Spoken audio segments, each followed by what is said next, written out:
Jankos is without a doubt one of the greatest, most charismatic and beloved players in European League of Legends history. When I heard that Yike is gonna take my place, I didn't really know Yike. I think we scrimmed LDLC a little bit and he was their best performing player in our scrims. So I feel like it makes sense, right? He's very young, he's a rookie and he was performing well in scrims. Trying to fill those talented and beloved shoes seemed impossible, especially for a relatively unknown rookie. Jankos is the GOAT of the Western Younglers. I think he's been the best performing Western Youngler we ever had. That's why it feels scary for me, or it felt scary at least, to replace him in G2. But I just have so much respect for him. So Yike decided not to try. Instead, he boldly forged the new G2 around him. The big difference between me and Yike is I think that I am a better facilitator for my team. He's a very selfish player and I can see it in his playstyle that he really likes to play for himself. I think it's important to be selfish when you play League. That's how I've been playing for the last years and it's been succeeding. G2 claim their 10th title! His laners support that because he has very good laners so that he can look very strong behind them, and I think that's something I didn't do in G2. Before, Heretics was not really doing so well, but Jankos was performing really well. Everyone said that, and I agree. Since leaving G2, Jankos has only gotten better, however. Using his experience in shot calling, he is forging a team in his own image, ready to show why he is still to be feared. I think we have way more competitive roster and that makes me very happy because even though I was trying hard last splits, I couldn't really do much because, I mean, it was very hard to play right. Team Heretics, not gonna make it.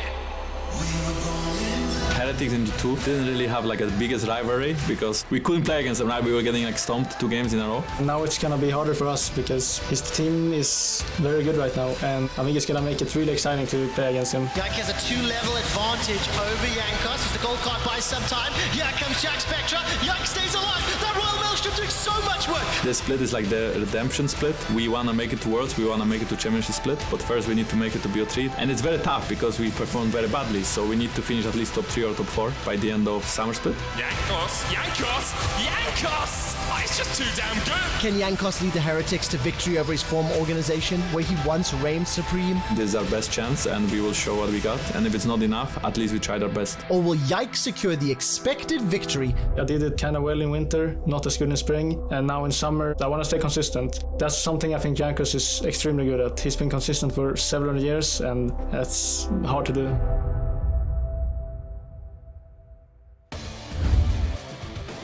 Hello, ladies, gentlemen, and everybody else. Welcome back to the LEC studio for game number 4 of day 3 in the summer regular season. Team Heretics taking on G2 Esports for seeds at the top of the table on the line here. Team Heretics, however, a little bit of a surprise hit. I love seeing BB making fun of Ebi there, throwing up the thumbs up, thumbs down. And that is a matchup I want to pay attention to because Ebi has had a, let's say, a challenging weekend, shall we say.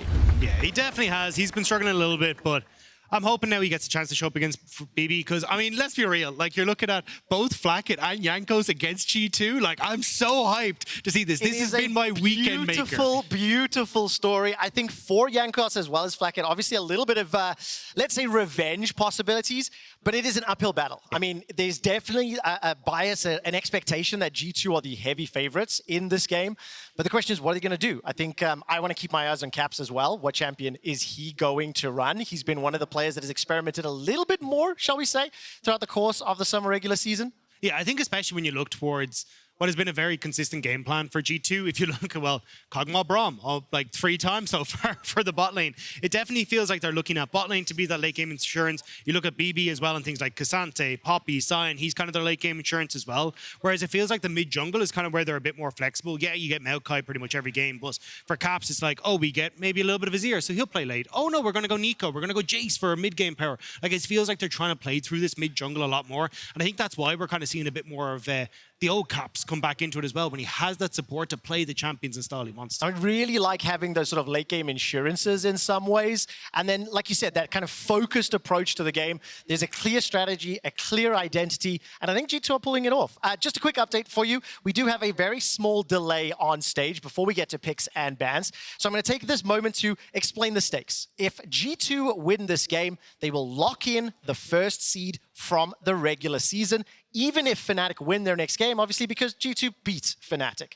Team Heretics is already locked into that 3rd/4th seed. So pool 2, which does mean that they will likely avoid Fnatic or G2 in that first round of groups, depending on whether they're Group A or Group B, of course. Yeah, and I think that's where we're going to have to wait and see exactly how this all pans out. For G2, you know that they are definitely going to be gunning to see if they can try and take that top spot. But also I think for Heretics, like, they will get leapfrogged. They'll like to try and take that 3rd place, even if it's just for pride. It may not matter a huge amount, but pride is on the line for both these sides. And we're going to have to see who's going to take it in this one.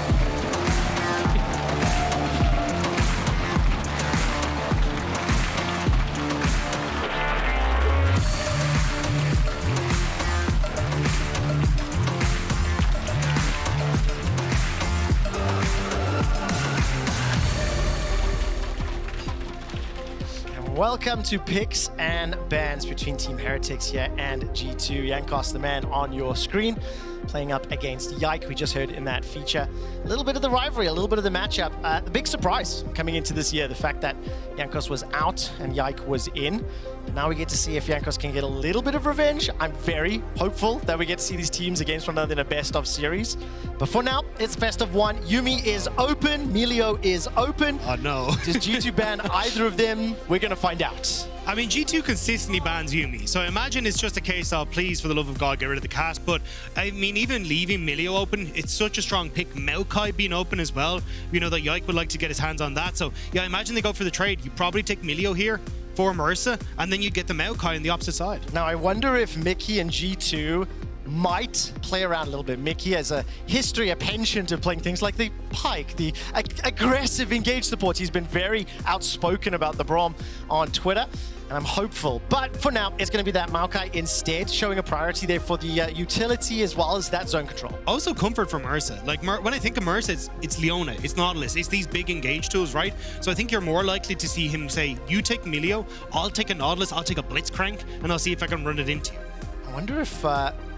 wonder what the priority is going to be. We haven't been in a position like this where so many of these S tier or extremely valuable picks are open. Mikyx will be locking in that Milio. It's the 2nd time this summer. He hit 24 KDA the last time he played it.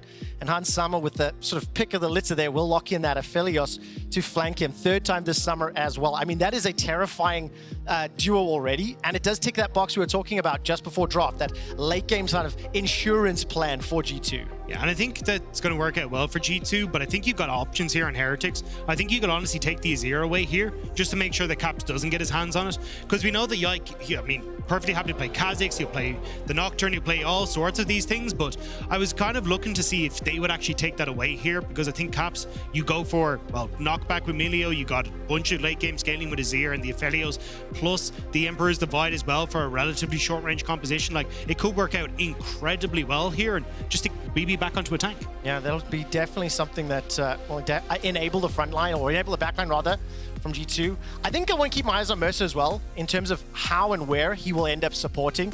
We saw some fantastic performances yesterday from that Yuumi. Basically, I think it was Hilly on the back. No, it wasn't Hilly's. Sitting on Razork's shoulders, rather. Really enabling all of those engages over and over. And I think for Jankos, a little bit of a rough game against Fnatic yesterday. Didn't have the influence early on that he was hoping for. And for Heretics, playing both Fnatic and G2, the last 2 games of the regular season, it is that measuring stick for looking ahead to groups and gauging what their power level could be. Jay's going to be taken off the board here for Vetheo, though. I think G2 very aware that you could go something like that AD mid lane here, even could look towards a Tristana ban. That's the Azir gone. I was curious if we'd actually see the Azir go across and try and bait out that pick, because I think Vetheo, we've seen it a couple times now, would be happy to play something like a Sylas into it, and maybe that brings a bit more comfort to Vetheo, like back in Misfits days. That was one of his big champions that we'd actually look for a lot of the times, but not going to be the case. There's the Tristana ban. We'll have to see maybe an Ahri ban towards Caps as well, just as you know they're going to be on this next rotation very, very quickly. I mean, Vetheo has only played 1 champion twice, and everything else has a single appearance in the regular season. It was 2 games of LeBlanc, then the Ahri, Talia, Cassio, Nico. Kai'Sa has been very diverse in the the champion pool, and more mids banned again. Tristana, Syndra, Azir. So G2 now need to lock in one of their options. They've got that potential tank angle that you mentioned a couple seconds ago. It's just going to be It has to be Cassante, right? Yeah. I mean, the last sort of like top tier pick, but this is a very, very different approach to draft than what we have been seeing all regular season. No surprises for the Cassante though. Yeah, I think for G2, it's kind of business as usual, right? We talked about tank top, late game scaling bot side, you've already got that. And we talked about how Yike and Caps have kind of been the ones that are mixing things up a little bit. And now we're starting to see it again. For Heretics, I think you're in a really strong spot, to be honest. You've still got Zeri, Yuumi, disgusting combo. You've got the Maokai as well. You're setting up for really strong team fights. And I think it's just a question now what Vetheo wants to try and take in towards that mid lane. Could end up seeing something like the... Actually, I was going to say, most of the things, I think Ari's your best bet, but most of the other picks are kind of gone. But actually going to be the Kai'Sa going in towards the mid lane. So we're going to get this static shift, Kai'Sa coming out once more. And that's going to be a lot of damage in these team fights and a really easy setup as well. If you're going to go Renekton here for these setups where you've got the Cat for engage, you've got the Maokai for engage, and then you're just able to tear through these team fights. I mean, it's literally the second time ever that he has played it. We saw it pulled out and executed well. The last pick for Ebby in the top lane will be the Renekton. But in terms of execution on this one, so much pressure on Vetheo and Flakked to dish out the damage, deal with Cassante, deal with Trundle. And Caps, what is the answer here? What do you run into the blind pick Kai'Sa, as well as try to round out how you deal with these double ADs? This would be sick. I was about to say, I think this is such a good Cassiopeia angle. You've got a very short range, well, two short range AD carries that both want to be mobile. You don't give them the opportunity for that. Same with the Maokai and the Renekton. The grounding is so good. And it's just the team that needs to jump in on top of you. And now you have a great answer for that. So I think this is a really good pick for Caps and should set up so well for the late game scaling that G2 are aiming at. First time seeing it this summer here for Caps in terms of all time. 22 games, it's down the list, 10th, 11th most played. I really love the options, as you mentioned, in terms of that ability to prevent the dashes and the mobility. But I want to see how this early game will play out and how these lanes will get started. In terms of Jankos, where do you think he's going to set his priority up here? It's going to be an interesting start with those double ADs. Yeah, I think the big one is that he should have at least decent control over the mid lane, thanks to the... just the fact that, yes, Cassiopeia can get some damage off, but when it actually comes to just pushing the lane, Kai'Sa does so much more. Q is great, she's AD champion, so even building up towards the static shift, she's going to be in a spot to just continue to push. I think the next question then is how much of an opportunity you're going to get vision down, because I feel like you're still going to be under a lot of threat where if you run into Yike as Jankos, this Trundle is just going to decimate. Yeah, that Chomp early game, the Frozen Domain, there's so many free stats on the Trundle's abilities at low levels. And Yike is a player that has spent a significant portion of his early game time across the river in the enemy jungle, looking for those counter jungle opportunities. Can he do it again? G2 taking on Team Heretics.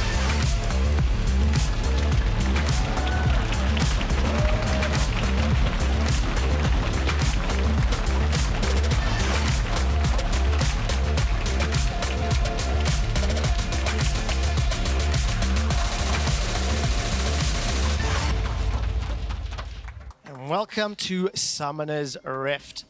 G2 looking to secure that #1 seed from the regular season. And for Team Heretics, they've already locked in that 3rd, 4th place.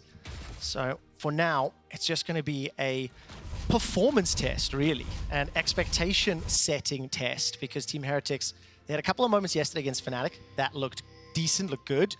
But frankly, I think they were, because Fnatic made some mistakes. So what I'm hoping to see today, I'd like to see Ebby having a little bit of a larger impact on this Renekton.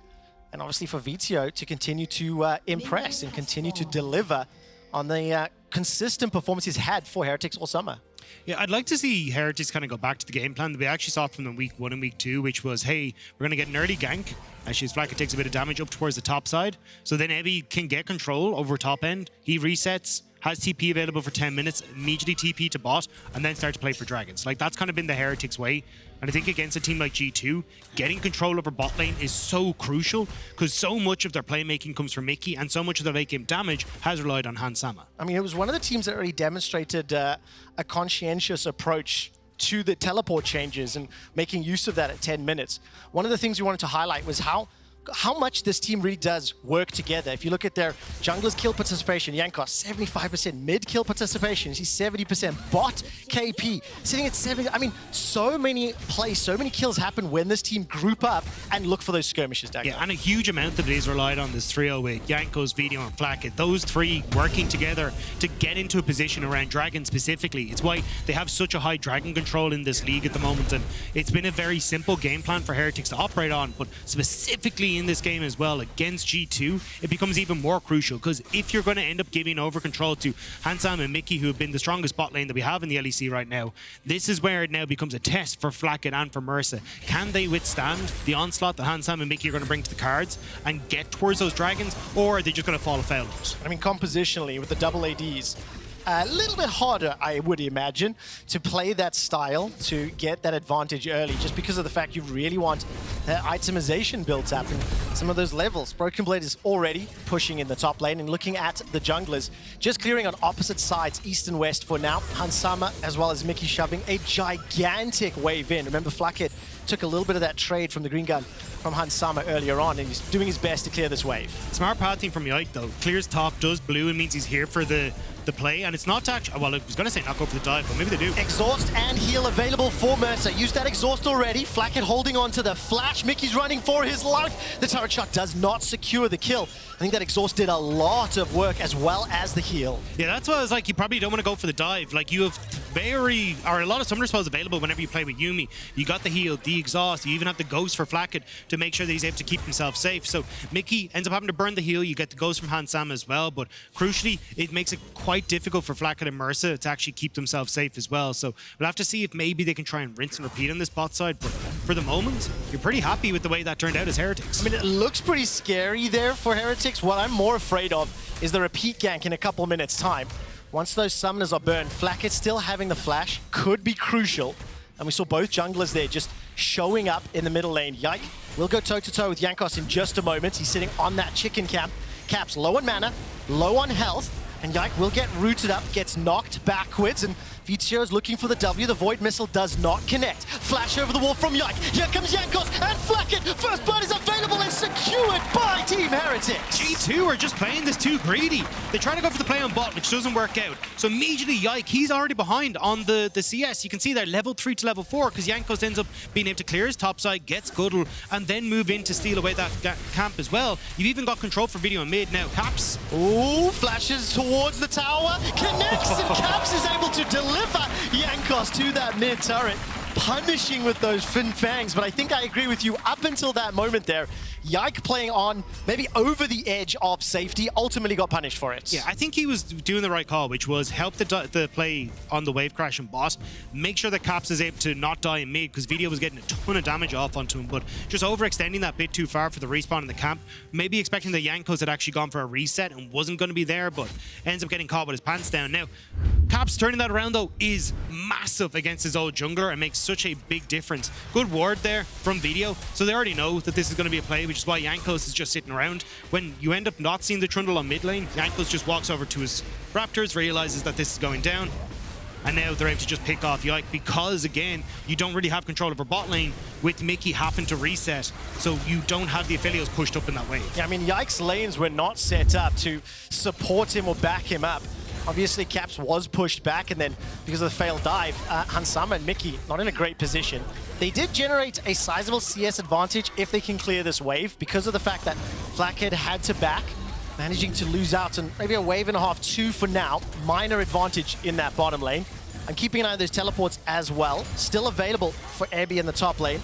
He's reset, got those double daggers.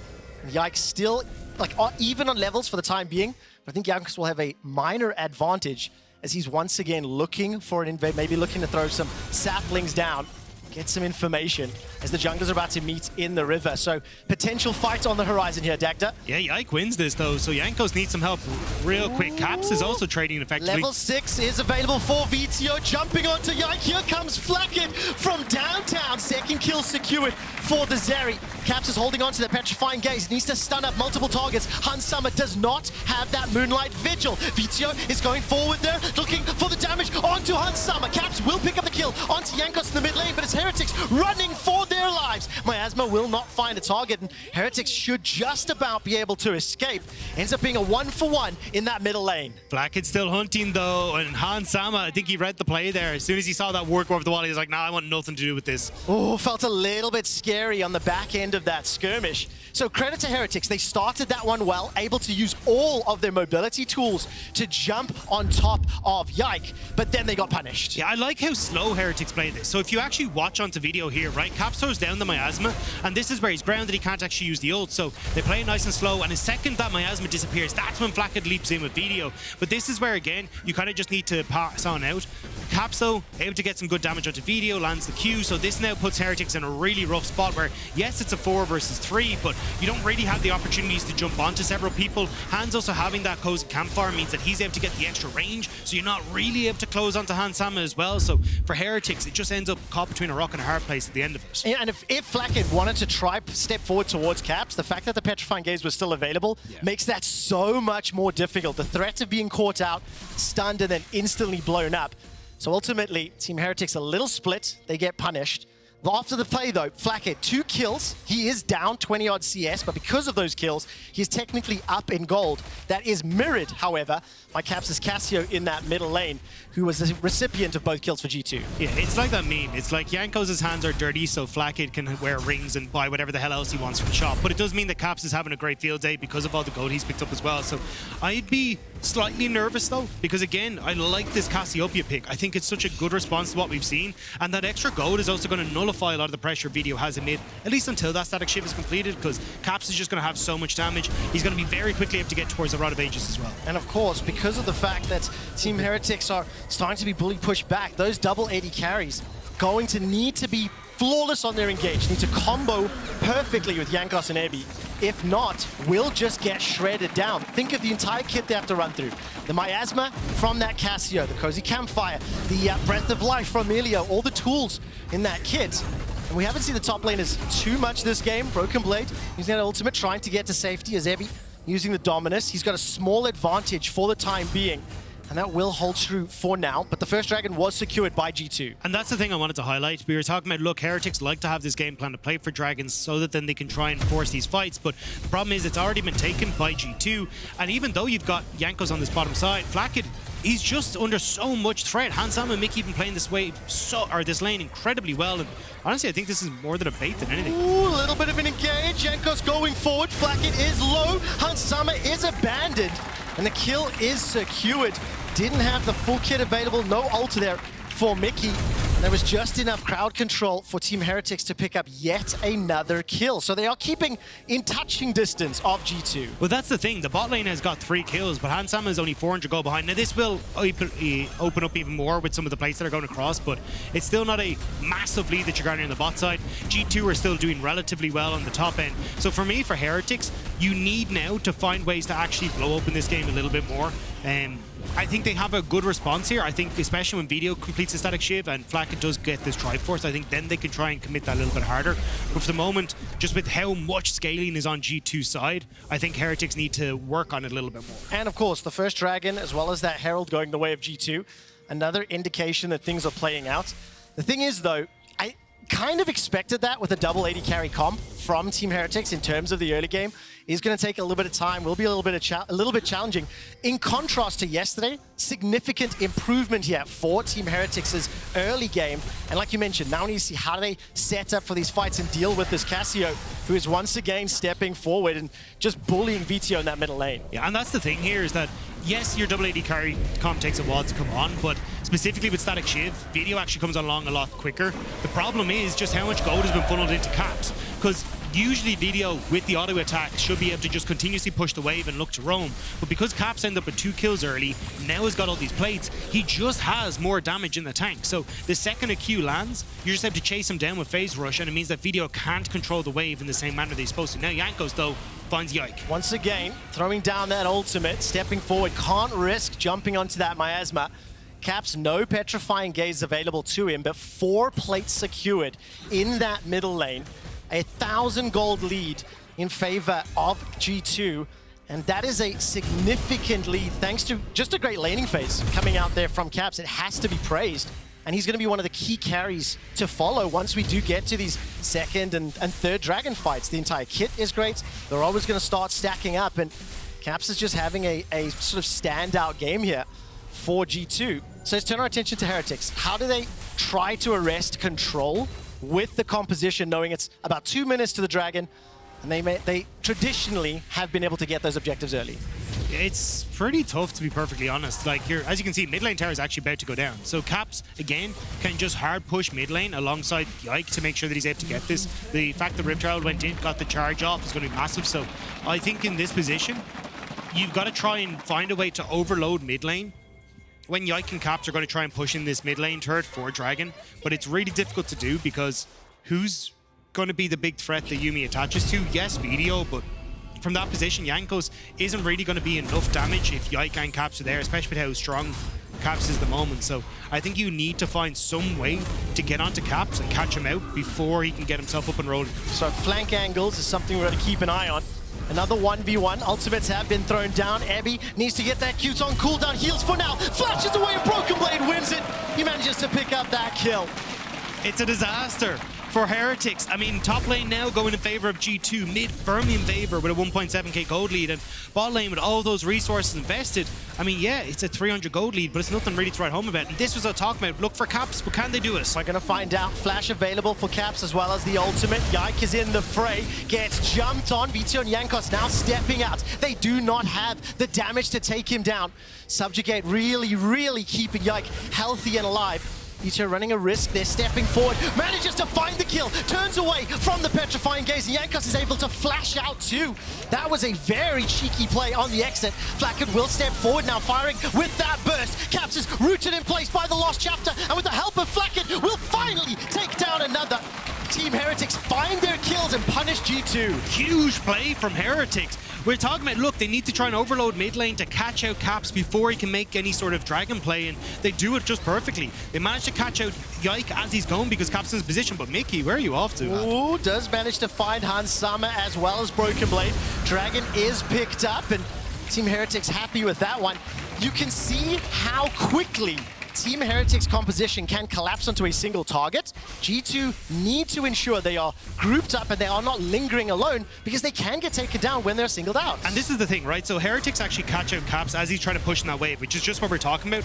But the problem that you see is that on the bottom side, you've already got the rotation coming through from the bot lane because they have push, which is why Heretics have to immediately run out of this. But as they step forward, G2 actually go that bit too far. Yike steps into the bush, gets slowed, that's the flash forward, and Hans Sam isn't able to get in position. But on bot side, they've now cleared out that wave, which means that Heretics bot is actually finally able to respond to play. And with Ebby making that TP play that we talked about, always trying to keep that for a Dragon fight, but he manages to come down. You then outnumber the play as Heretics, and it's them just kind of abusing the fact that G2 went that bit too far in the jungle and then using the lane timers that they had. And even with the kill advantage, it is still 1,000 gold up for G2. Just quickly, next game will be SK versus Fnatic. If SK win that game, they will advance to the group stage. We'll have no tiebreakers. If Fnatic, however, pick up the victory, there will be a tiebreaker game between Astralis and SK for that 8th and final spot. That will be coming up after this. Let's bring our attention back to another tower. Potential dive here. Nature's Grasp will be enough to thwart it here. And Flakked throws out that Ultra Shock. Continues to step forward. The ulti there is available for Caps, and now he's got to be a little bit careful because the mobility from Heretics can jump onto him quickly. I think you're happy enough with that, though, as G2, because now you know if you go towards Rift Herald, there's no Jankos ultimate available. So you should be able to be all right. Ebby? I think he reckons this time round, still outmatched both itemization and levels. Uses his entire kit just to run away. It is, of course, that Mythic into just thrift store shopping for the time being. And Ebby is now being pushed back under the tower. Jankos making his way up top. But again, you can feel the sort of control throughout the course of the lanes here for G2.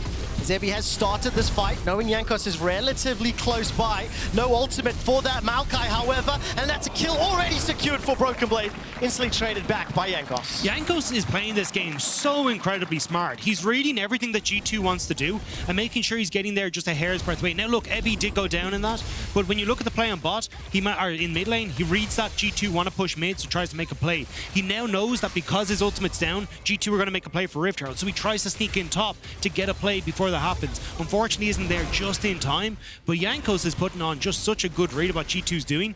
It's just unfortunate that G2 managing to turn that around just in time. Now they should get top. They should have Rift Herald for a bot lane tower as well, or even if they want to use it on mid tier 2. And despite it, Heretics slipping further behind. I mean, they are falling further and further. 2 towers down, another Herald secured, as you mentioned. Can unlock another tower. But there's just this feeling that G2 have been punished several times this game. Team Heretics have got the composition to jump on them when they're out of position. Yeah, and this is what I was talking about. So Jankos forgoes his back so then he can get onto top side as the reset has already come through from G2 as well. So he manages to shortcut himself in here and tries to use that timer, but unfortunately, Ebby just managing to get caught means that there's just enough damage to take him down. So BrokenBlade gets the return kill, and that then dissuades them being able to actually turn over towards that Rift Herald, because Ebby could have tried to come back into the equation, but just not going to be the case. Not going to be the case, and another dragon spawning in a minute and a half. Teleports available for all 4 of our solo laners. Flash is missing for Vetheo and Caps. If we look at the mini-map, already Yike stepping forward. Looking at the vision, there's not a lot of deep wards there on the G2 side, as now Yike is grouping up. And it feels like Team Heretics want to first of all get control of this mid wave and potentially challenge this dragon. They've set up on the wrong side with Ebby though. You can see that BrokenBlade has now got push in top side. So Ebby has his TP, should realistically match him BrokenBlade on that push, but is in a position. So now Vetheo has to move up towards top side. They're going to lose some of that the push. TP potential on Vetheo, but they'll also lose priority on mid because they don't have Vetheo now to use that Q to try and get it. So just misaligning on some of the wave states here has given G2 a lot of control, and they're perfectly happy now to shove in mid. They're going to threaten on towards the tier 2 if you actually compensate for Heretics in the mid lane, and now you've got to lose a lot of your vision as G2 are continuing to push forward. I mean, G2 also got that second item completed there for Caps. He's going to be able to put out a ton of damage. G2 forcing the bottom outer turrets. This will get booped by the Rift Herald. Teleport not being channeled. Caps is going to meet Vetheo in the top lane. G2 trying to usher Rift Herald a little further forward. How long do they stick around? The dragon is up in 3 seconds. And there are wards available for Caps to TP towards. Looking for that engage. Jankos, level 11, ultimate is up. Small advantage over Yike for now. And both Caps and Vetheo are resetting, considering and looking towards this dragon. Yeah, I think Vetheo needs to go top to catch that wave, though, as it pushes in, whereas Caps can start to walk immediately towards the dragon, which is why G2 going to start this one up. They know that someone has to try and compensate on the top wave. All right, Hansama, green-white, teleport coming in behind. 4 Caps, dragon is going down, reset, Nature's Grasp, tanks up multiple members of G2. Ebby cannot find the angle for now. He's got that flash available. Dragon 3,000, 2,000 being burst down. I think G2 may just about secure that one, and the fight has not yet broken out. No ultimate there for Jankos, means it's going to be very difficult to lock someone down. Need that Yuumi on top of a engaging champion, and at the end of the day, no fight, objective to G2. Great miasma from Caps. Completely zones Jankos out of the pit, so he actually can't get into position, but now you've exited down to the bot side as Heretics. You're showing on bot wave, so G2 are like, great, we'll shove mid, and immediately start to at least threaten Baron, get a TP out of Ebby, or we'll just take this objective. Keep daring Team Heretics to step into them, step into that Cassiopeia and Trundle. They're starting to burn down the Baron, going quite quickly with that Aphelios and Cassiopeia combination. Teleport already secured there from Ebby. Jankos waiting over the wall, and G2 will be happy with that. They get the objective, they get the TP, and they get out clean. Yeah, Ebby couldn't show on bot wave there, because that's exactly what they wanted. They're like, cool, we get the TP, now we get the opportunity to start to open up the map by using the fact that BrokenBlade is the only teleport available on the map. You don't get bot tearing out. Vetheo should be able to get mid, but I mean, with the position that you're in, where Hansama wins the push against Flakked and Caps wins the push against Vetheo, you're going to be able to be perfectly fine to just continue to push out mid waves, establish your vision wherever you want, and then start to dive between both the top and the bot tower and make this game really difficult to play as Heretics. It's one of these games, Dagda, that's quite difficult to put into words why and how G2 are just leading and taking control, because by at least the metrics and the statistics, it looks close. But it has been very coordinated decisions around the neutral objectives for G2. I think I do want to address, obviously Yike has been a little bit bold on some of his invades, but other than some of those small mistakes that Team Heretics punished, it has been G2 making the first moves. They got the first Dragon, they got the first Herald, they obviously just picked up that previous one, securing that TP completely safely. So they do have some element of control here across the map. Yeah, and a lot of that comes down to G2 understanding, hey, we win when it comes to priority across the lanes, right? Hansama has push in mid at the moment because Mikyx and Hansama, as soon as you see Flakked, you press the go button and chase him down, and there's very little that he can really do. Now you've also got Caps, who, because of the opportunity he has if he ever hits a slow to just chase people down, is going to be absolutely absurd. So Vetheo can't really contest Caps on push. So you automatically have push in 2 lanes. So G2 are like, great, well, we push mid, we're going to push top, then we can establish vision. And it's this slow grind and just a really good understanding from G2 of how to correctly use pushing lanes effectively in the mid game. So I think then my instinct is telling me Team Heretics need to find a hero play, a great flank, a surprise angle, because I think if they do layer the likes of that Lost Chapter and the Nature's Grasp, they do have a lot of tools to hold members of G2 in place, but it is just so difficult to find that, especially when you're playing defensively, your half of the map is being shrunk more and more with those 3 outer towers being down. Yeah, I think what they realistically need to do is drop a wave somewhere. Ideally, what you should have is like Vetheo pushes in bot against BrokenBlade. You buy a little bit of space off your tier 2, and then you just go, right, Vetheo's TP is going to be up in a moment. Let's see if we can TP him into a play where Jankos actually threatens G2 as they're trying to establish vision on the top side, and that can be your way that you get a quick pick or a 4 versus 5, and that can be the answer into G2, especially if you're able to get, you can see at the moment, there's very little vision to keep Cap safe, which is why he's playing so far back, but this does give Heretics more opportunities to say, hey, we can now get control of a river, make sure that G2 aren't able to push out as far, and try and look for this moment where we can drop a wave, maybe even drop half our HP in the bot lane tower, but win the fight elsewhere, get a Baron, and just blow open this game. And that's also the thing that G2 do need to respect, right? With the double ADs, if they are caught in a more skirmish, 2v2 or 3v3 scenario, Heretics have got a lot of CC and damage to work with. They will be securing their second tower here in the bottom lane, and you can see both Flakked and Mersa potentially in the shadow of Vetheo if needed. While that's happening, teleport is available for Vetheo. G2 grouped up a little bit around Baron. They will need to do some counter vision before they try to start that objective, but again, G2 pulling that trigger, trying to force Team Heretics' hand. Yeah, I think what I'd like to see here is if you could actually get the push in on bot side up to the tier 2 and then kind of rotate like we're seeing at the moment with Vetheo in towards that mid lane. You have Jankos who will come in off of this side here and try and look for a play as G2 are trying to get control over the mid wave. I think that's the best way you can play this as Heretics, and then see if you can find something, even if Jankos wants to try and move down towards the bot side, but now with the TP from BrokenBlade, that becomes very difficult. You got to fight this 5v5. Okay, 10 seconds on the Dragon. Obviously the Baron's available. Ebby was in base. He's running through the jungle for now. Flakked and Vetheo running behind that Dragon pit, hopping over the wall. And the Dragon has just spawned. This will be the 3rd of the game for G2. Ebby catching the wave in a moment's time as Mickey's been chunked very, very low. That long-range poke doing work for Heretics. Mickey's going to need that entire kit to Milio to keep him safe. Now they're backing away. I think they want to concede that Dragon. Not worth fighting, not worth getting jumped on. Do they fancy? How long do they stick on this Baron is the question. Yeah, they're just going to try and threaten it, but they do it incredibly quickly, and I don't think Flakked's going to be here in time. Might not be able to. Ebby's going forward. Nature's Grasp is thrown out. Vetheo still got that ultimate. The Killer Instinct inside the pit. Baron secured by G2. Vetheo and Ebby are running for their lives. They've been engaged on. BrokenBlade trying to zone away the mid lane, and Flakked finally joins the fight. Throws out that W, and Vetheo still holding on to that Killer Instinct, holding on to that backline dive. Can he pull the trigger? Will he pull the trigger? Does so in just a moment. Now starting to step back and stunned up, locked down. Vetheo is focused and destroyed by G2. Flakked finally backed up by Mersa with that chapter, but it's too little. It's just a little late. And it's a 1 for 2, and the Baron goes the way of a G2.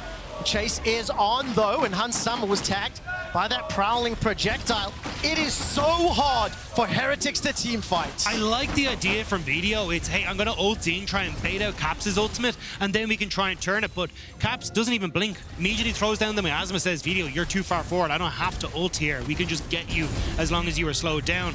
And G2 were able to turn it around. So it's a nice idea from Vetheo, but Caps reads him like a book. Held his W perfectly, still had the flash, still had the ulti available. And of course, without Flakked there, you need that damage source to do anything to the front line. And this is where I think Heretics needed to drop Dragon, force G2 into topside to make the play, because you're just fighting 4 versus 5. But you can see here, Heretics are still like, we can actually win this. Low health bars, we've got both our carries up, we still have the Yuumi support here as well. But watch, Vetheo, as Vetheo goes in, he immediately turns backward. Instantly. Oh, actually gets hit by it, never mind, gets hit by the ult there from Mikyx. And then that's just it. Just ends up getting completely caught out by the miasma. So great read from G2 from the play from Vetheo. Yeah, great call there. The Breath of Life as well as miasma, as well as Petrifying Gaze. Every single tool is designed to counter the Team Heretics engage. I think it's also fair to say on the side of G2, very like committed engage tools. If Trundle or Cassante throw themselves at you, that's really the only way they do it, which is why we had that period of inactivity. Ultimately though, with the Baron empowered siege, G2 are grouped up in this bottom lane. They pick up another tower while Vetheo's trying to apply pressure top. This is a 5-man push. Evie still in that mid lane, has got the teleport available, holding on to it for now. Inhibitor secured, and Team Heretics, they're just being run down. G2, do they go for the win? I mean, they got time here. They get a Nexus turret at least. Now Heretics trying everything to keep them off. Nature's Grasp will hold G2 in place. The book is being read by the Cats, and Evie forced away by BrokenBlade. Jankos can't do a lot more as Flakked and Vetheo finally join the fight. Third item was just picked up there for Vetheo. And again, if he tries to engage, the tools are there. G2 pick up the inhibitor, the Nexus turret, they dodge everything that Heretics throw at them and literally walk away. There's a nice call from G2. As Heretics are like, look, we're gonna lose bot tower at minimum anyway, so, and the inhibitor, so let's just see if we can try and trade it for a tier 2 on top side, get something back. But I don't think they were expecting how difficult it was gonna be to clear out those waves against G2, and G2 just turn immediately get a Nexus tower, so making things a lot more vulnerable. But again now, you're just gonna reset here as G2. You wanna get back onto the map, make sure that you're able to try and clear out these remaining tier 2 towers as well, because you've got a third dragon potentially in a minute 45. We've also got the opportunities then to just slowly drag this game out to the point where Heretics just can't contest you. Every time they push outside of their base, you're looking into 4 items pretty much around the corner for the carries on G2. Yeah, and I mean, we're talking about it coming into the game. G2 with a win here, they secure it. We were talking about their approach in terms of draft, and I think some of the little bit more like creativity in some ways for Caps. Great answer into Heretics draft with this Cassio.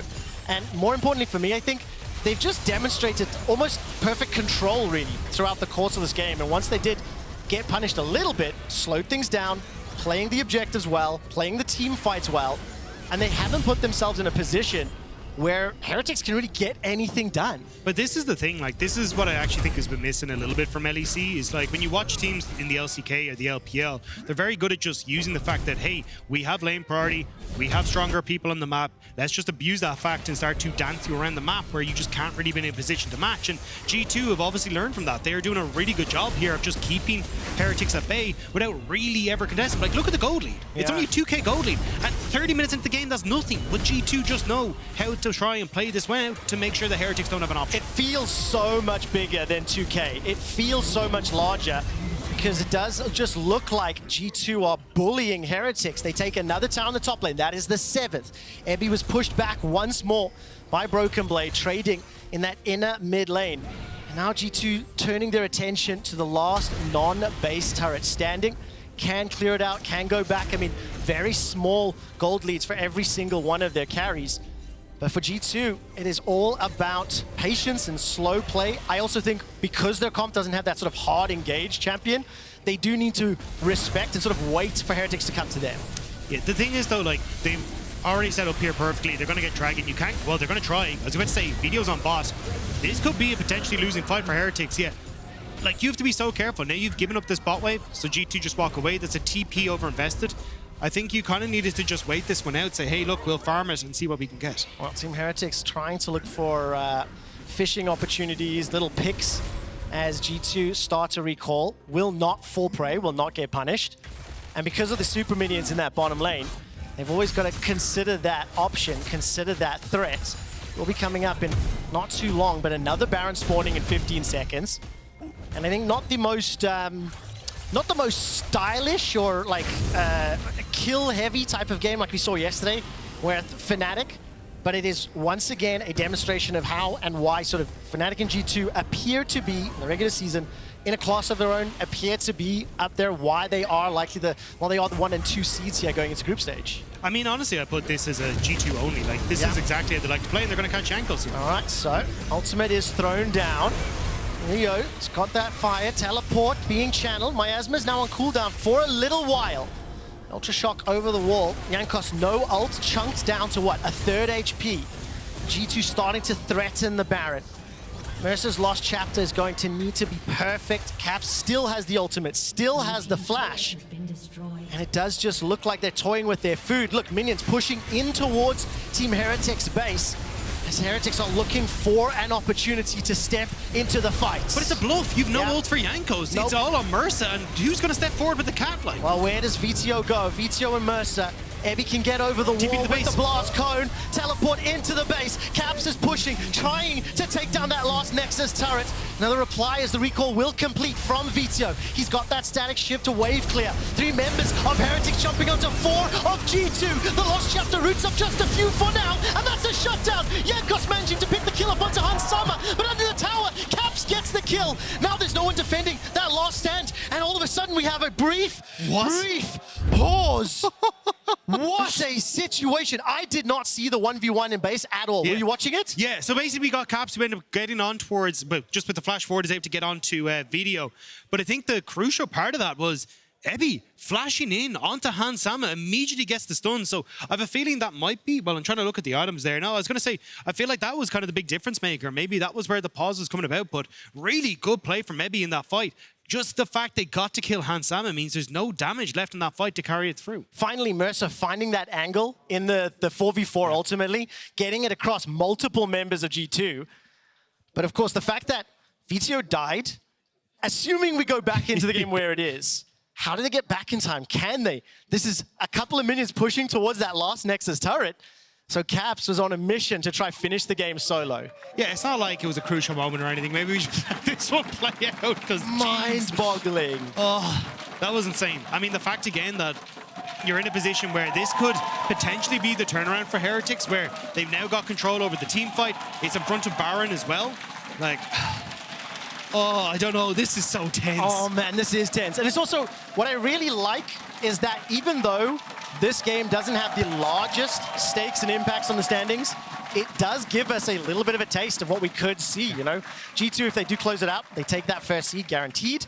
We know that Team Heretics in that 3rd fall. Quick update for you, our league officials are currently talking to the players, discussing the reason for the pause. I do not have specific details for you at this time.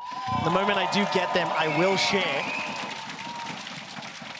And I just want to say I'm still kind of impressed by Team Heretics. I think the changes they've made, I think their approach to the game, it's been a great bounce back from their performance earlier in the year. Yeah, I think it's finding that identity for them was the big thing, right? The fact that they found their way to, hey, we can play around strong mid jungle, we can try and lean that into Dragons alongside Flakked and Mersa on bot side, and then continuously play for this, even with Ebby sacrificing lane to make sure you can play around the spot side. I like that they have this identity, but I think this is the problem when you play up against a team like G2, and kind of what you were touching on as we were getting into draft is how diverse G2 are. Like, they can play multiple different styles. Like, yes, a lot of it tends to be, hey, we're going to go for late game scaling, because that's kind of the path we're on. But like the fact that they're able to play for Jaces and play through strong mid jungle themselves and then lean that into, we can play for Riptors, we can play for Dragon, we can do whatever we really want to, and then still rely on this superb macro. That's what makes this team such a threat. The thing I am just a little nervous about is how close the game has been, at least as far as farm, gold, itemization. I think some of those early kills could be problematic as we are in this situation. I will let you know that it was Team Heretics that called for the pause. They have reported a bug, which league officials are currently investigating. That is all the details I do have for now. And while they do review that footage and continue to converse with the players, we just have to look at the bigger picture, look at the game. Because I think, again, I want to build on that fact is that, yes, we mentioned it's only 1, 2, 3,000 at this stage. It feels a lot bigger. Yeah.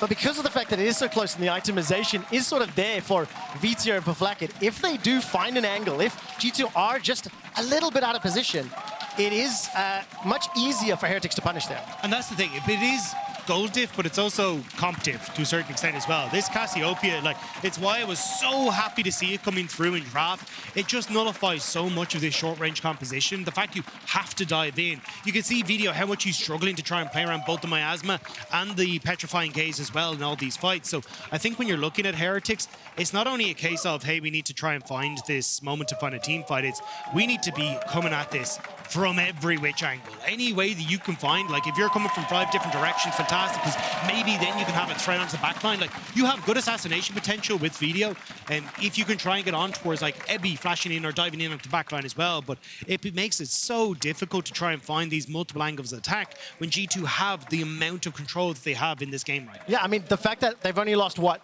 one of their towers thus far, or at least up until 30 minutes in the game, they were always playing forward. They were never really at risk of being flanked. Their jungle was never under threat at all. And that is what has allowed G2 to be in this position. And thank you, Berlin. This is a lot of noise, a lot of excitement. And I think you could also feel as that game was slowly drawing out, it is tense. It's one of those games where you can feel the slow suffocation of one squad, but it is on a knife edge because, again, of the fact that Yike started the game in a little bit of an interesting way. Well, see, yes, Yike started off in an interesting way, but I think this is the thing about G2 is they try to end the game in an interesting way as well. I'm worried that this might be a Caps Nico Ward situation where they might have overdone it trying to go for it. We'll have to see if Heretics have been able to bring it back. We will indeed. All right, unfortunately, I must apologize. There will be a continued pause as league officials are investigating. For now, we're going to head over to the analyst desk to break down, hopefully, the game or talk about some other fun things. Do you have any fun things to talk about, guys? I have so many fun things. Oh, hit us with one fun thing before we get into game discussion. Did you know that I learnt to juggle to impress a girl?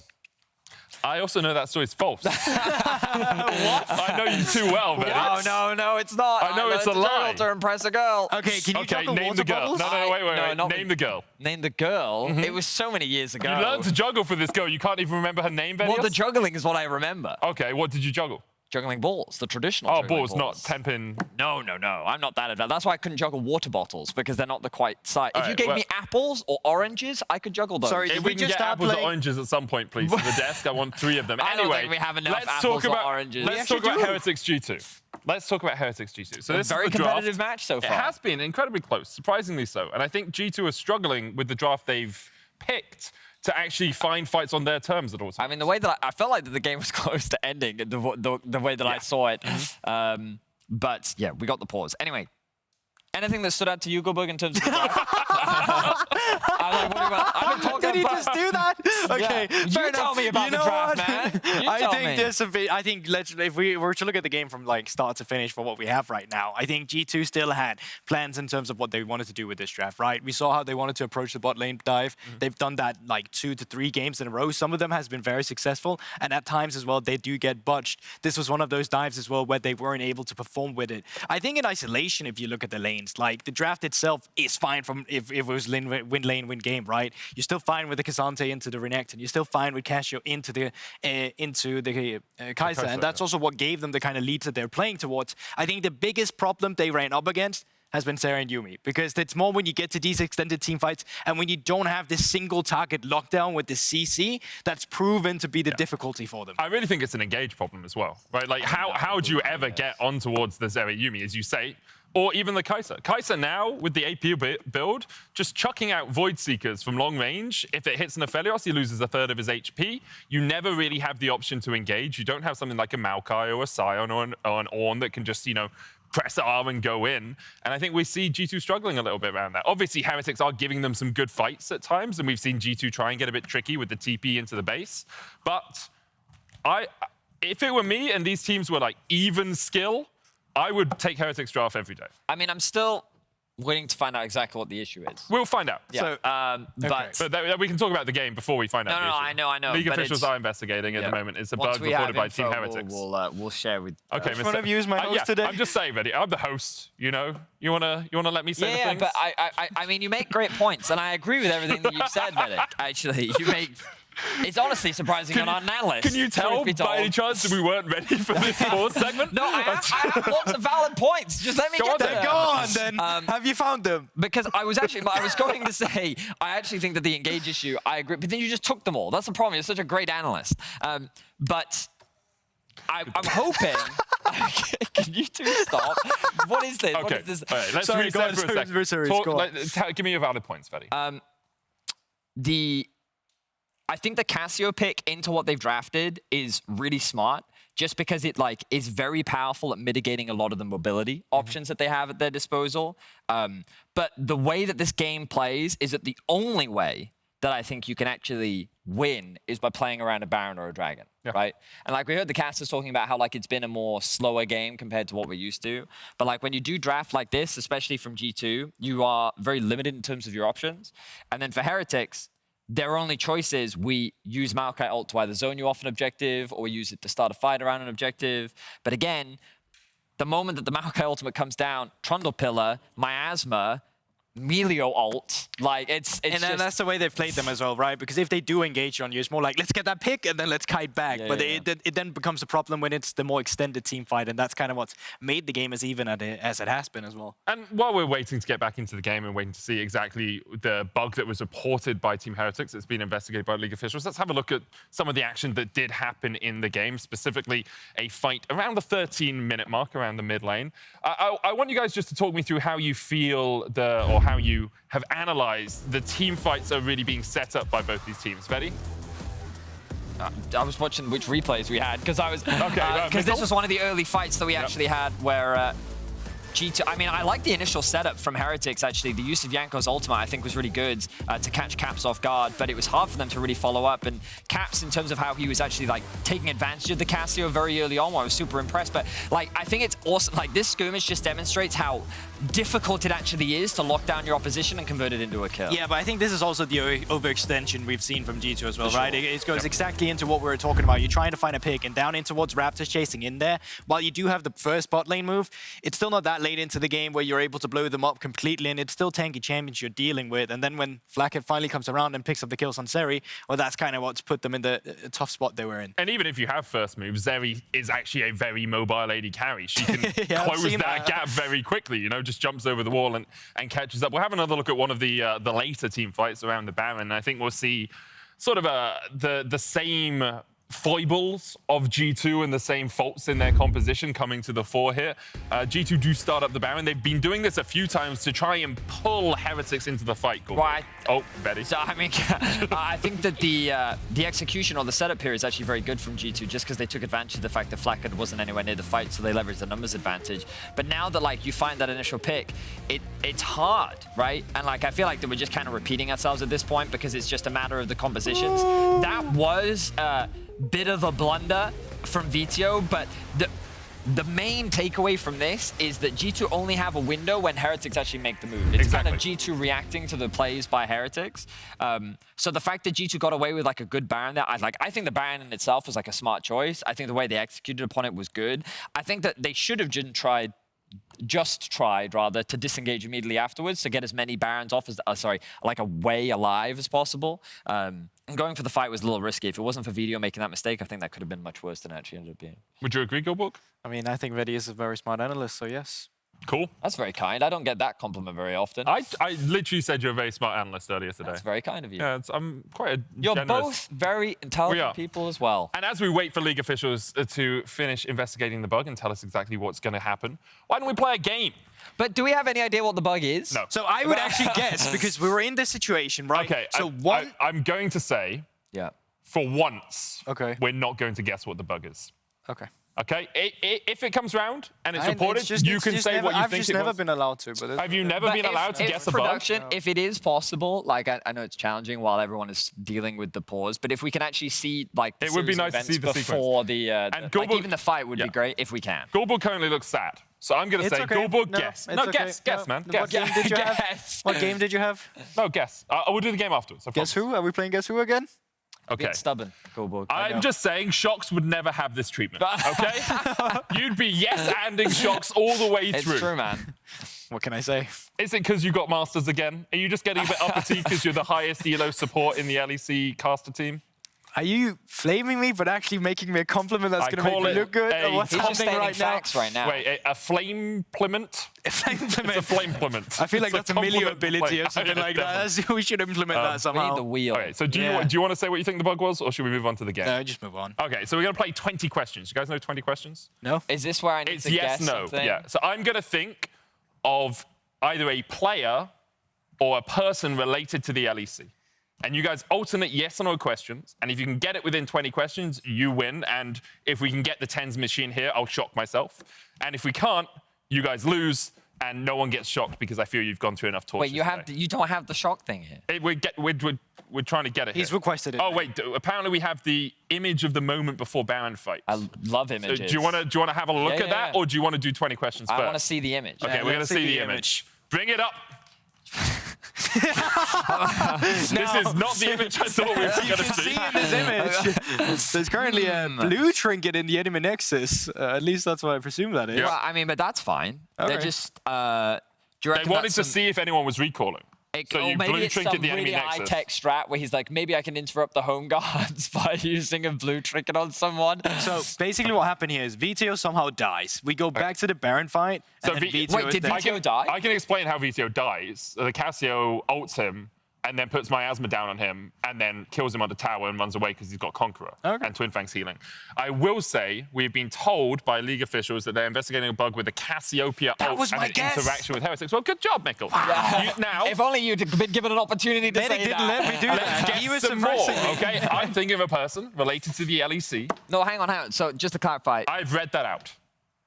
investigating a bug with the Casio ult report. He's No, literally I know, just I'm said just trying to that. understand, but what does that, what does We that don't mean? know. That's why we can't talk about it, All man. these questions that you just don't Oh have answers my to, Medic. God. Why don't you have answers to my my... The people want to know. But we what don't the know, so bug there's no was, Medic. information we can give to the people. I've lost control. Hey, chat, it seems that we don't have enough information at this time to confer with you as to my the God. exact Okay. details of the Casio bug. So once we have that information, of course, we'll share it with you. But Yeah. right now, in order to entertain you during this pause, it appears that Medic has come up with a game of Well, as the sorts. host, you've probably... Are we okay to play the game, or...? I mean, I could come up with some games. I thought you two were gonna play like the game where it's like a truth or We can do lie. the newlywed because that's game. some- We can, You and I. actually would love the newlywed game. Yeah, how would we do it without having cards? We will just take the cards. I don't have any paper. So I don't have any pens. Oh, we can find it. We're analysts. the There way gotta we be a play pen this, around here. right? Well, the way we play this, okay, is we would either say what we'll do, right? Medic, Gulborg will ask a question, okay, and then he will count down. He'll go 1, 2, 3, And we say it at the same statement, time. and then we'll either say Medic or we'll say Vetheo.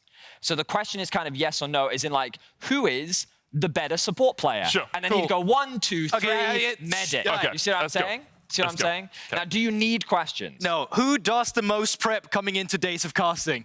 Of casting. 1, 2, 3. Medic. Medic. Yeah. Wow. Okay, that was actually brilliant. Yeah, Medic does a lot of prep when it comes to true. casting. But Okay. like, because when we think about prep, it's things like the championship point stuff, the stake stuff, like Yeah. the history stuff. All that's Stats. him. I just watch the game. The amount of times it's got to like 12 p.m., so midday on a show day. And we've had a show the day before. Usually we put in our stats requests around midday for that day. Or 3 a.m. in my case. And I'll message Veddy and be like, hey, Veddy, any stats you want today? And I'll see he's offline on Discord and he's offline on Slack. And I'm like, I know what's happening here. Veddy's asleep. So I'm just there writing out all my points. I was watching VODs the night before. Oh, watching VODs. Final Fantasy 16 is a VOD now. Is it? Next question. Who is the GOAT of Europe? The One, GOAT? Hang two- on, No, because I don't think either of us would class ourselves Yeah, as the we're GOAT not the of Europe. GOATs of Europe. Okay, players. Which player? No, you is got to it- stay within the rules of the game. Has to be something that It's could gotta either be Medic me or Vetheo. Veddy. Yeah, but I was worried Yes. they wouldn't only care about you guys. Yeah, but like, unless... No, wait. This is the LEC. This is the LEC. It's all about the casters. Okay, It's a many, who's the many deaths. funniest? Who's the funniest? One between you two. 1, 2, 3. Vetheo. Wow. Yeah. Even with your jokes. My jokes are very good, but I'm very much a straight man to Vetheo. Yeah. In our duo, he's the one that's funny, and I'm there as the foil. I don't know if you saw earlier, I was making the whole desk laugh with my little bit, you know, like the chat was getting involved. We were all having a great time. How'd you know that? I just know, me and the chat are close. Okay, you know? fair enough. It's cool. They don't call you like they call me, you know. Yeah, thank God. They at me all the time. Okay, fair enough. It's a great relationship. Okay. Do you have any more? Like Evan, our producer, can give you questions. Who has a higher tendency to start arguments? 1, 2, 3. Me? Medic. Yeah. That's more because the way I like to argue is You guys are really aligned. I'll I'm find very a surprised. point that someone is only ever slightly wrong. It's just a tiny error. And I'm like, we're going to talk about this for years We got into a now. massive fight. And I mean, like, it wasn't like an actual fight because we never fight. Yeah. But it was like, it was a very heated discussion on the usage of the word unique. What? So I always say something is like a little unique or very unique. And he believes that the term You unique, can't be very unique, Vetheo. but I'm a big Unique believer. means one of a kind. Right. Okay, you can't be very one of a kind. It is either one of a kind or it is not. Whereas I believe in the spirit of the law, right? Where something can like, if I was to say something is kind of, yeah, but like there's the letter of the law and the spirit of the law, right? Where the letter of the law is something literally, like it is word for word, wait, it is what it is. It's literally, is it? So the definition of a word, which is literal, Yeah. like unique. Yeah, and whereas the spirit of the law is often like, while it doesn't quite exactly what Spiritually, you I say, often find, it often like I just you tend to understand put the gist of what you're trying to new say. words, You know what I mean? new meanings. Who cares what we use? Guys, the English language you've doesn't been on matter, guys. Sorry, how long- Ujamaflip, whatchamacallit. The spirit is call all it? that People matters, man. understand. How It's long- just free-flowing spiritual We're thinking of making a words, podcast. you know? Yeah, I This know is our, like, pilot. you've been talking about I making a will podcast. quickly And gain we have an control. update. We should call it. We have an update, and Let's that go. is we don't have an update as of yet. League officials are still investigating a bug with the Cassiopeia ult, which was reported by Team Heretics. So we'll be back into the game as soon as possible. So you don't know why the Cassio is. We know that they reported a bug with the Cassio ult. We don't know what the bug was, nor do we know if it's an actual bug that is something we'd have to chrono break for, or if it's a play-on situation. We'll find out as soon as possible. Betty here. Just to update you guys, we don't actually have an update yet on the Cassio ult bug. See, here's the funny we one. have more info for you. We'll keep you updated. So you stay fresh, stay cool, have a great time in the chat. Maybe get a bev, beverage. That was the, That's the spirit I of the got word another right question there. for you guys, I know, okay? I'll quickly say, just for the reason we're joking around so much, this game doesn't really mean too much in terms of total stakes. Like G2, if they win, they lock first, but first and second get to pick who their first opponent is in the group stage. Yeah, and they'll be Heretics is still separated. going to be around middle of the pack. Heretics so. and Excel are third, fourth right now. Yeah. So they will be just guaranteed into that space. So in terms of the result, like they're playing for pride. Caps is making sure that he doesn't lose to his former jungler. And he has killed him a few All times. right, you have another question. Hey guys, who's the better host? Who's the better host? You have to say Yeah, who's count the down. 2, 3. Thaddeus. Oh, It's between the two of you. Wow, you look like an asshole now, don't you? I would have said shots. You know, I just say it like I see it, Betty. But the only choices here's were the thing. Medic and Here's the thing, Vetheo. Betty. Here's the thing. I took the spirit of the question. You didn't. Okay? You just didn't follow the rules. I'm sorry. Like you don't do with the English language? Rules so important to you now. Oh, so are they, now we're mocking Vetheo? someone who's not first language English. Your first Hurtful. language is English. It's Welsh, Your actually. second language is Welsh. I learnt to count in Welsh before I learnt to count in English. yes. And how do you do that? 1, 2, 3, 4, 5, 6, 7, 8, 9, 10. Damn. Can you say 16,272,047,022? Because it is your No, 'cause native I've lost language that after now. all, So, isn't it? we have some more information, everyone. League wow. officials. Okay, please. Shall I guys. read this? No, this is serious. Okay. Okay. League officials. I can't do it without laughing. League officials have confirmed the bug with the Cassiopeia ult reported by Team Heretics and offered them a chrono break. We're waiting for their final decision on whether or not to accept said chrono break. And while we wait for that, let's play 20 questions. Just to clarify, so we don't actually know what the bug is yet. No. We just I'm know gonna- that But we know there was a bug. I'm sure our producers will try and get us that information, but I also understand how stressful it is for them backstage right now, which is why we're playing 20 questions why and doing we're stuff and just filling having the a time. giggle, yeah. So we're going to let them get the game deal back with it, underway, yeah. and we're going to get the games back underway. Yeah. So 20 questions. I'm thinking of a League of Legends related person from the LEC. Okay. Can be a player, could be whatever. You get to ask yes or no questions. When you say could be whatever, Is it perks? No. you need to ask more like Is it a player? It's your Is turn, it it's your these- turn. Yeah, but is I it a was really team? confident that Are I we was against right. each other? No, you're playing together. Okay. You can ask. We'll take it in turns. Of Is it a questions. player? Yes. You just said player and He literally said whatever. it's a player in the He LEC. said That's how he said player the No, I said player or whatever. caster, or like He said whatever. a so person sorry, I related to needed the to LEC. clarify that, Vetheo. They are a player. Thank you. 2 questions. It's your turn. Are they in the top 5 of the LEC currently? No. Okay. 3 questions. Are they on Vitality? No. Why was he So saying you that? shouldn't with a have. You laugh? should have narrowed it down. You should Yeah, have been because like, are they on Vitality is such a broad question. It's like saying, is there perks, you know?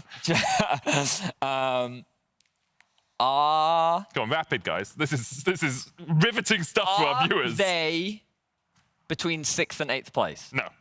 So they're in 9th place, which means that they're on SK. So now you need to think of a question tied to SK. I'm Do going they to play say, bot? do they play bot? No. See, You that's guys have 2 narrowed players this out. down That's 2 very players out. rapidly in a way that isn't comprehensive. Why not? Because, like, you've asked me, are they a player? You've asked me, are they on Vitality? You've asked me, are they in the top 5, 6th, or 8th, or on Vitality? Well, we know it's 3 members of SK now. You know they are a Wait a player minute. related to the LEC. Is it? Are they an active player right now? No! Wow, is this going to be...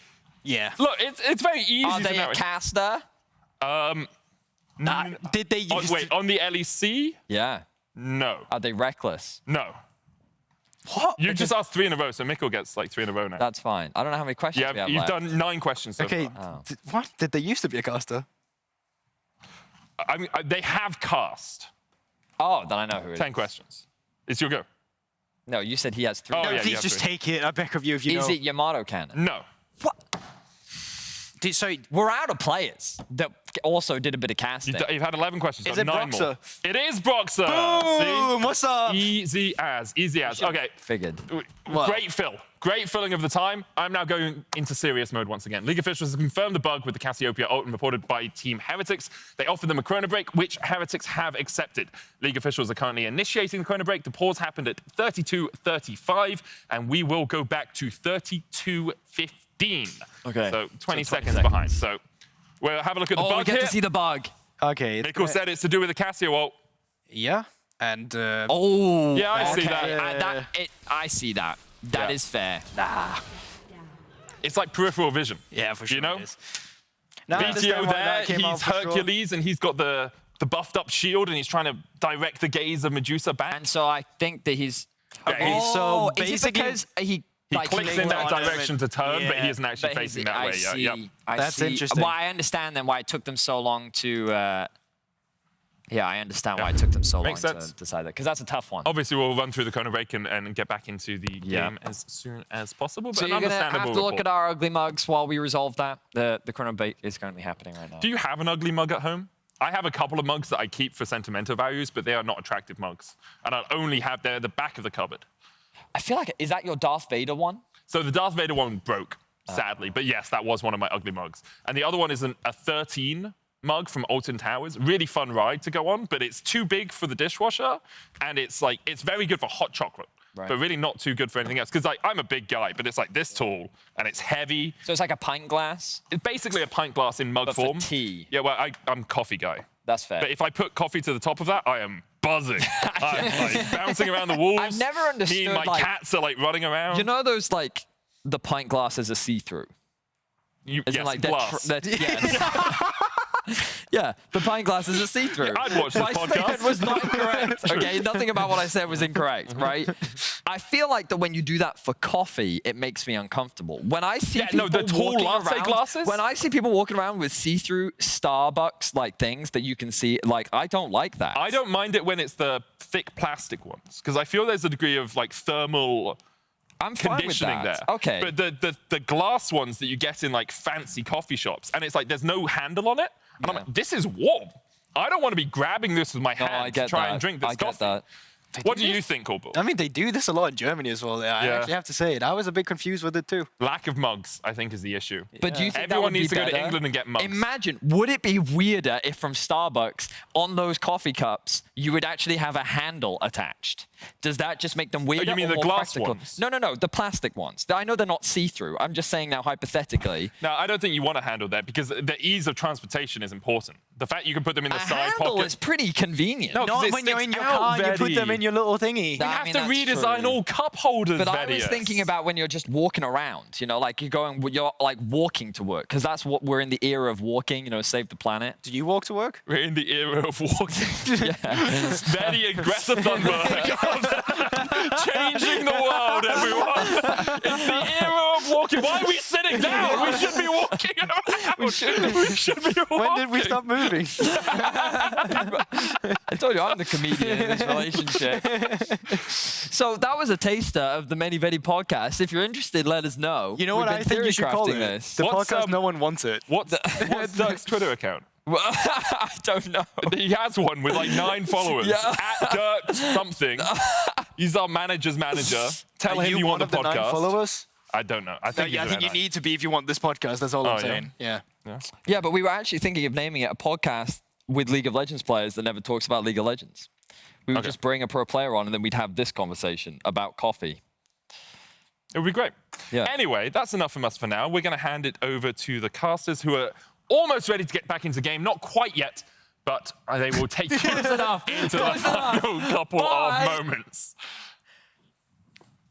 Thank you very much, Analyst Desk, and welcome back to the stage. We are a few moments away from getting into game, so we felt that we wanted to quickly remind everybody of where we are. The pause happened at 32 minutes, 35 seconds, as Caps was on the Nexus turret of Team Heretics after killing Vetheo.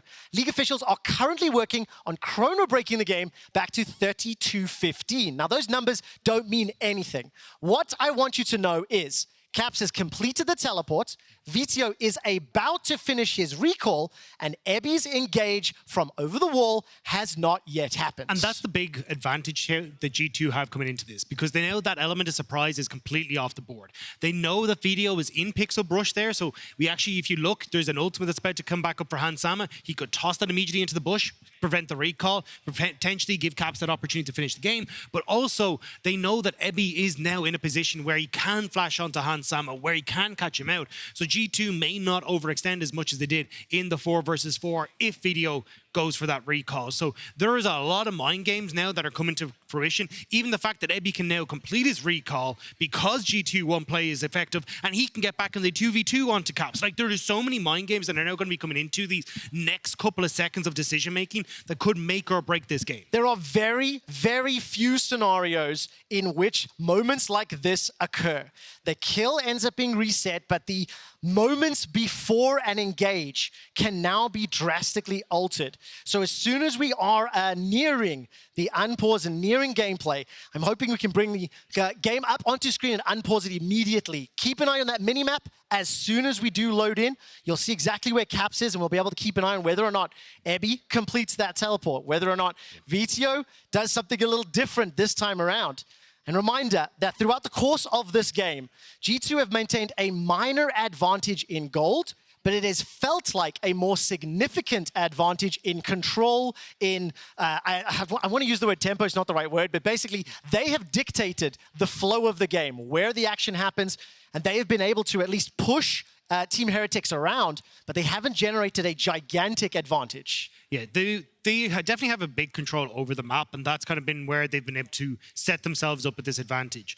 The fact that they have priority through the Cassiopeia lane, and also the fact that you've got Aphelios who's been able to be stronger alongside this Milio and pushing waves, means that they effectively always have at least 2 pushing waves. Even the fact that BrokenBlade is winning out in the 1v1 against Ebby now as well, means that they just have control across the map. So they're playing this slow, they're playing this calculated, but this is added such a massive wrench into the works. And again, it's going to come down to what are the decisions that are going to happen in the next couple of seconds. And it could be a case of, like, if you can stop the back on Vetheo, well, then you don't have that static shift to clear out the waves. Then you end up with Ebby in a position where he, as a Renekton, has to try and clear it against his Cassiopeia, which would be a nightmare. So there's a huge amount now resting on this. And I think it's going to come down to how well both these teams can adapt to such a strange situation.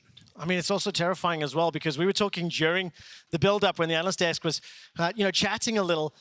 The call to teleport, the decision to let Caps move, try to finish the game, when we feel that they probably could have just won that head-to-head, where they had the tools. If memory calls, the Nature's Grasp was down, as there was a number of tools that were unavailable to Team Heretics. So, you know, in a way, G2 committed to a decision that could have been punished, and, you know, we have to find out what happens next. Especially when I feel like G2 are actually in a really good spot here. Like, I think when you've got this Cassiopeia with how strong she is and how difficult it has been for Vetheo and for Flakked to play these fights correctly, if you're in a straight up front to back team fight, I do give the edge to G2 with the way they have it at the moment. So the fact that they went for this, you've actually removed kind of your main piece from your equation, where now you don't have that safety. And you can see the difference in the initial fight was immediately Evie's in the mix. Immediately you're able to get in there as Heretics. So this is a call that, again, could make or break this for G2. The fact that Caps is no longer there, you have moments where the members of Heretics can close the gap onto Hansama, and that's going to be their main target here.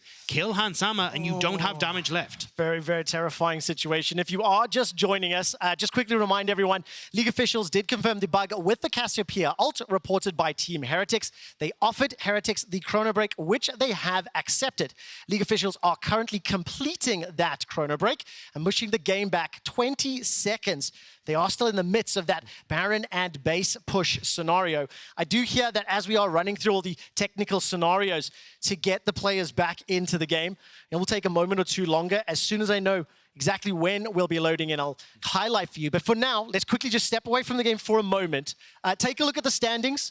Remind everybody what is at stake here, because if G2 end up picking up that win, they will guarantee that #1 seed going into the group stage. Heretics, regardless of the result, they are locked into that 3rd, 4th position. Yeah, they will drop down to 4th. Excel on the head-to-head against Heretics. So if Heretics lose, they'll match 5-4, which means Excel leap ahead of them, which incredible stuff for Excel. Like, for a team that people didn't have a huge amount of faith in, for them to now potentially be looking down the barrel of a 3rd place is incredible. And you know, for G2 as well, with the year that this team has had, they want to make sure that they are getting that 1st place spot. Yeah, of course, especially after how the spring split ended in terms of their performance versus expectation. G2 definitely on a tear. I love the line that Yamato had earlier in the week. Nature is healing. Fnatic and G2 sitting at the top of the table. But I think importantly as well, that 3rd, 4th seed, not the most important whether you are 3rd or 4th, other than bragging rights, because you're sitting in pool 2. So you do have that ability at least to avoid Fnatic and G2 in the 1st round of the group stage. Of course, whoever's 1st and 2nd will pick their opponents, and that means you'll play whoever is left. We will do that draw show at the end of today. And if you are here and haven't heard, SK and Fnatic will be the next game. If SK win, they will advance to the group stage and they will eliminate Astralis. If Fnatic win, then that means we have a tiebreaker game for that 8th and final spot. I really hope I got that right, because I wasn't reading my notes. Yes, thank you, Dagda. Yeah, it's all in for SK in this next game, especially with the fact that BDS won. It's put a lot of stress now on towards SK to make sure that they can try and pick up that victory. So I have to see if it's going to be the case, or if it's going to be a very sad Astralis going home, because I think this has definitely been one where Astralis have struggled in the meta. They haven't really found the styles they want to play. I personally loved how much they adapted with things like the Yasuo mid, the Rumble top for Finn, trying to find ways that they could actually play their style of game. And it worked out on occasions, especially when you look at the damage percentage numbers for people like Finn. He was pushing like 28% of the team's damage. When you're playing things like Gragas and everything like that, like even I think he had 31% of the team's damage on a Gragas game at one stage. Like, those are absurd numbers to be having as a top laner. But it was a style that worked for Astralis last split. They tried to bring it back in again, but not really in a position now to find that success, and they're hoping and praying that SK fumble and they get a second chance at life. I mean, looking back at the game earlier today against Koi just really ran away with it after the Rift Herald. It was dead even close, laning phase at 8 minutes, and then that Renekton Vi Nico combination just dumpstered at every objective fight, and they didn't get an opportunity to get back into the game. Definitely one of the more impressive games that we have seen from Koi. And I will again apologize to our viewers as our league officials are still working on this Chrono Break. It is difficult turning back time, and there are some challenges associated, so they are still working on that. Yeah, I think just coming back to the Astralis as well, their championship points don't leave them in the best of spots either. Like, they're sitting at 105 at the moment, tied with SK. So if SK end up leapfrogging them, that's going to be Astralis then moving out of our championship points. We won't be seeing them then in our season championship, and it'd be pretty heartbreaking. So it could be today that is the last time that we see Astralis for the remainder of essentially of the year. And I mean, it has been a tough year. A lot of heartbreak, a lot of surprise this summer, because the teams that did perform well earlier in the year now starting to stumble and be supplanted by the teams that struggled pre-MSI. The roster swaps coming into the summer season have been very, very effective for some of these teams. And I will say thank you to the team, the players, and everybody in attendance here in Berlin. This is a tough situation to be in. A spare thought for the players as well. I do believe they're still not allowed to talk. I don't know the official rules, so I won't speak in too much depth. But I still believe that in these situations, they're not allowed to discuss the game, have to sit in silence for a while. There's a limit on that. They did get a bathroom break, so they're still being looked after. And what a tough situation to be in, because all the possible scenarios we were running through, you know, like once you unpause the game, you don't know what is going to happen, and you have some kind of info, but it's a blind guess, right? But that's the thing. I think the fact that there is no real pressure on this game, is in like it doesn't have a massive effect on standings. Obviously for G2, you'd like to pick up the win and guarantee first place, but it makes it a little bit easier. So then it's not like, oh crap, what the hell is going on? Your brain's going 90 trying to figure out all the different scenarios and how you're going to play it out. But it does give an opportunity for Heretics at least to try and figure out how they want to try and respond to this. Do you want to immediately go for that team fight? Or if you're someone like G2, it's how do we try and respond to what was honestly going relatively well up until that Cassiopeia ult for Heretics. Like that was actually a one situation in front of Baron. Like either side being able to pick up a win here gives them Baron. If you're G2, that's essentially the end of the game because there's only one Nexus Turret left.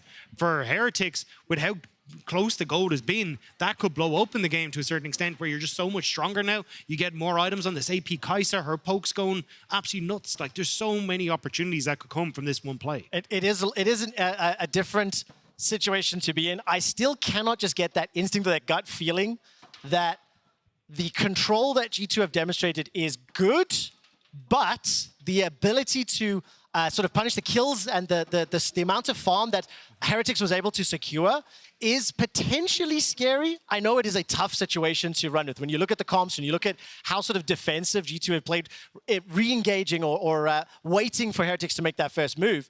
But when you are 35 minutes in, 3-4 items, you have to be absolutely flawless in your execution. So for me, it comes back to, again, G2 showing multiple different colors and multiple different styles. Like I really like that we're getting this from G2 because there has been we are going to just end up in an absolute dumpster fire and we're going to have Hansam on this Kog'Maw, like fingers crossed that he can pull us back and he ends up 7-0-6 and he's able to pop off and he brings it. Cool. Fantastic. We can play the late game even if this early game goes disastrously. Then you kind of get these compositions where it's like, right, we're going to run Lucian Jace and we're just going to play absolutely crazy, even things like the Draven as well, and just go ham, win the early game, stomp you out of the game, and make sure you have no opportunities.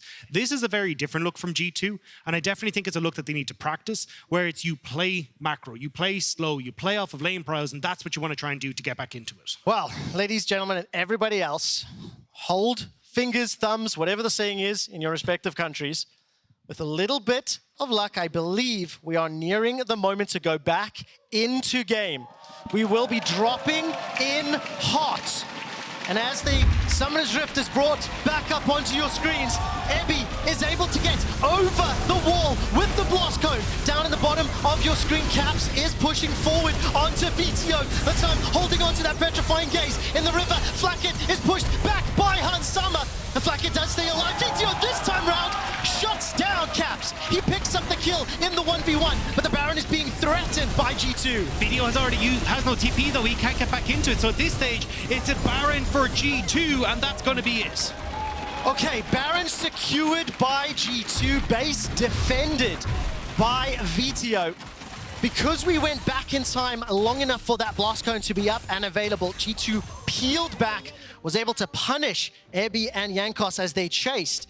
And with another Baron, with the inhibitor now still available, open to be taken down, G2, we're kind of back into that position we were just before the pause. And with Ebby unable to get on towards Hansama, Mikyx having that knockback, it makes such a big difference where G2 kite back into a choke point that makes it nigh on impossible for them to actually try and win it out. And Vetheo here, not able to get out of this as Caps ends up tracing forward, but Vetheo managing to flash onto the fountain, manages to heal back up, and then as the ult with that shield to follow through there once more. So Heretics just about saving the base, but the big question mark is, well, what now happens? Because you've got no real opportunity to try and push this or keep their waves at bay. You have a single Nexus turret and G2 are on the march again. Yeah, G2 pushing forward. Baron empowered minions.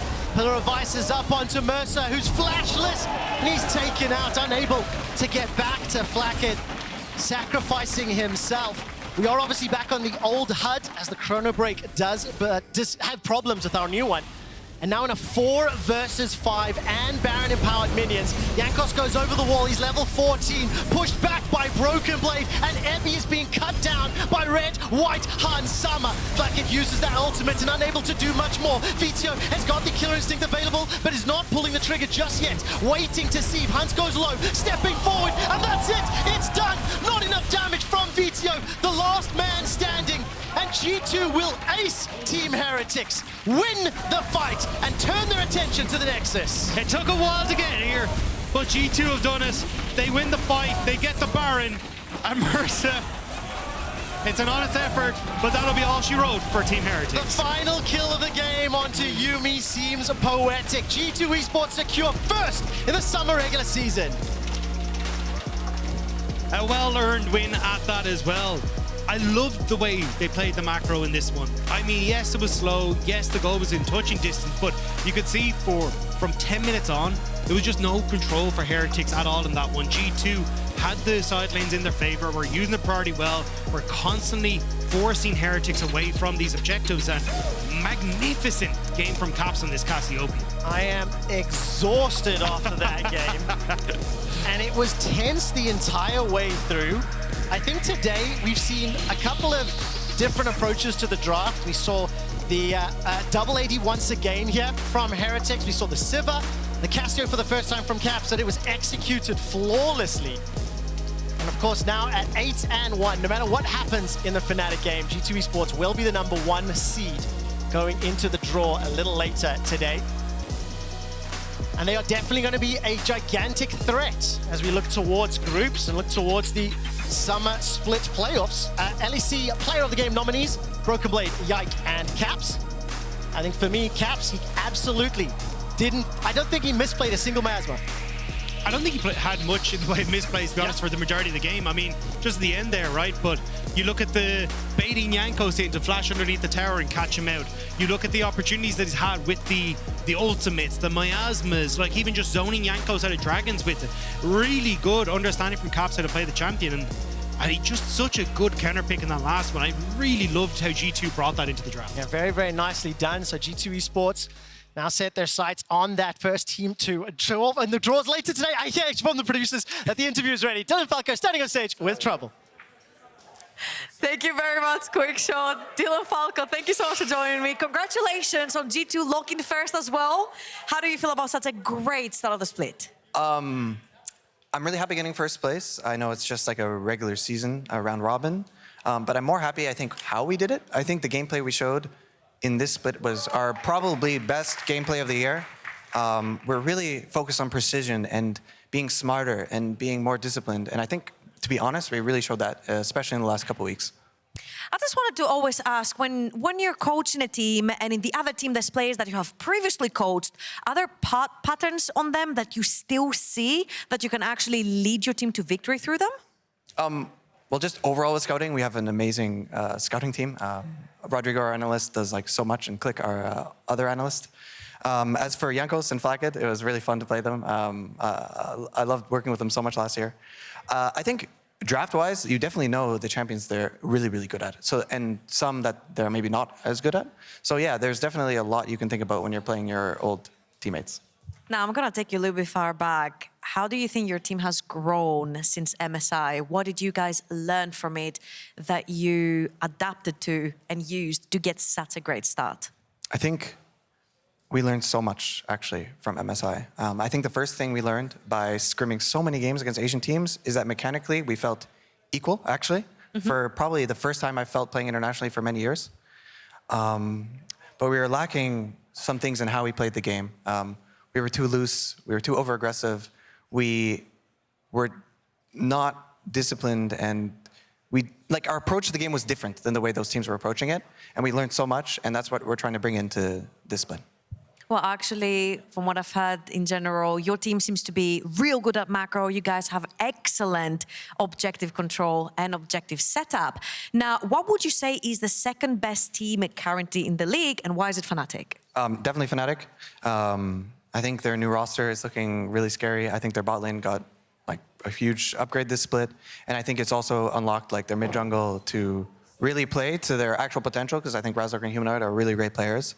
Actually, they're the first team also, although I still think we're better in scrims, that we feel like we can actually get some decent practice against as well. So I'm very, very happy actually that there's another really strong team right now, and I hope we can face them in maybe the finals or something.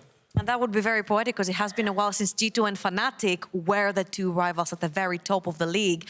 Do you think they're going to give you a very good best-of series? We'll see. I'm really, really confident in my team. I think we're the strongest team, but yeah, it would be fun. Well, thank you very much, Dylan. Congratulations on a first as well. We're going to go into a very quick break, and when we're back, it's make or break for SK as they face up against Fnatic.